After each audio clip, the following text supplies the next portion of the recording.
And we're here today to talk to him about sunblock and SPF and what the good things are about the sun and what the bad things are about the sun. So, Raymond Morrow. Thank you. Thank you. Thank you for coming and talking with us today. My pleasure, Sandy. Mm-hmm. I'm glad you asked me to do this. Okay. The sun. The sun is important because it's a natural source of vitamin D. Mm-hmm. Unfortunately, we live in part of the world where we don't get sufficient sunlight. Okay. And we don't get sufficient vitamin D from the sun. Mm-hmm. We'll talk a little bit more about that later. Okay. I think Sandy really wants to focus on SPF and yes. sunscreens and sunblocks. I wanted to ask you, what SPF do you recommend? Okay. Well, first of all, what is SPF? That stands for Sun Protective Factor. The standard SPFs that are on the market now are 15, 30, and 50. Mm-hmm. There are some products that range anywhere from 2 to 14. Okay. And then there is a standard SPF sunscreen, and then there's a second one that is an enhanced.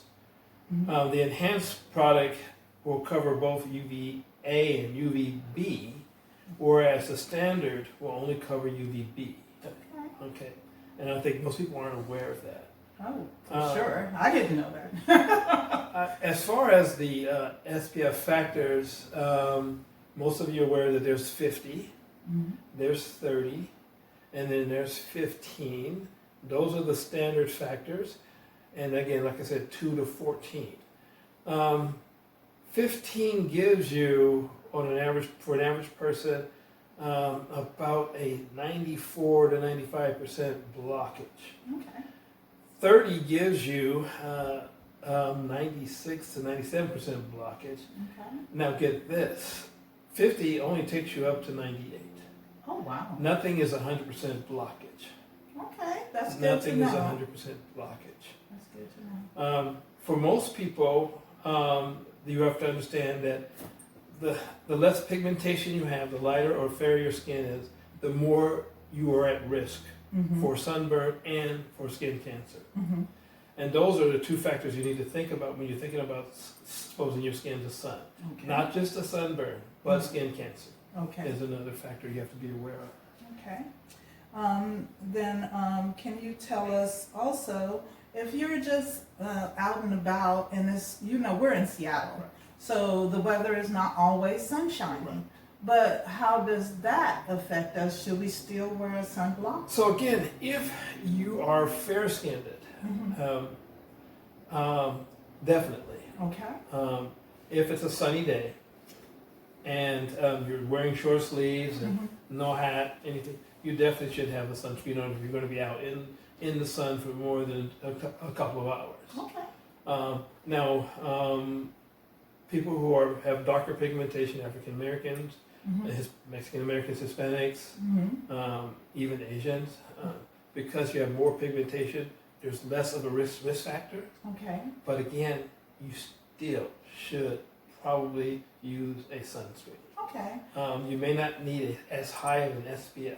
That's it. Okay. So when he's talking about people of color, so if we, we still should use sunblock even though we have melanin in our skin. It's there to protect you. Right.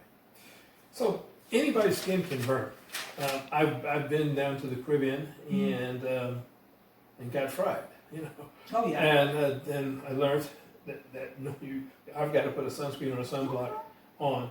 When you're traveling, the closer you get to the equator, the more the risk factors are. Anytime you're traveling to any tropical environment where you're closer to the equator, you definitely should have a 30 to 50 on if you're going to be out in the sun. Okay, that sounds good. Raymond, is there anything else you wanted to say today to our audience? Well, a couple of things that people have to keep in mind is that, again, with the SPF 15, 30, 50, if you're going to be out in the sun for any long period of time, the 2s to 14 are basically useless as far as protecting you from skin cancer. Okay. They will not protect your skin from skin cancer. And that's something you have to be aware of also, not just the sunburn itself. Okay. Now, repeated sunburns to your skin also is not healthy for your skin. It dries your skin out and you look older quicker. Wrinkles, ladies, Yeah. wrinkles. Now, vitamin D. And we just want to talk a little bit about that because here in the Pacific Northwest, we do not get enough sun. And really, to be honest with you, all of us should be on vitamin D of some form. All right. Maybe 1,000 milligrams daily of Okay. vitamin D. Thank you. Most of the patients that come into my clinic are on vitamin D. Okay. Sometimes they end up on a loading dose where they do 5,000 units once a week for the first 8 weeks, and then they go to a standard 1,000 units a day after that. Okay. But we probably should all be on some form of vitamin D. When you don't have sufficient vitamin D, depression, lethargy, those are things that can occur. Yes. People have gone as far as to invest in light lamps to expose themselves and try to get more vitamin. That doesn't work. Okay. That doesn't work. All right. So in the Pacific Northwest, if you're just a resident here, you've been born and raised here, you probably don't have sufficient vitamin D levels. Okay. Unless you do travel frequently to sunny spots. Okay. Okay. Other than that, just a reminder for people of darker complexion, you do need to wear a sunscreen. You may not need a 50. You can probably get by with a 30 in really bright areas. Here, a 15 would be sufficient. Anything less than a 15, you're wasting your money. Okay, gotcha. All right, you heard it from here first on my blog, coming to you guys again. Thanks for stopping by, and thank you, Raymond, for taking the time out to talk with us. It's been very educational. I hope that you get your sunscreen on. Okay, thanks. Have a good one.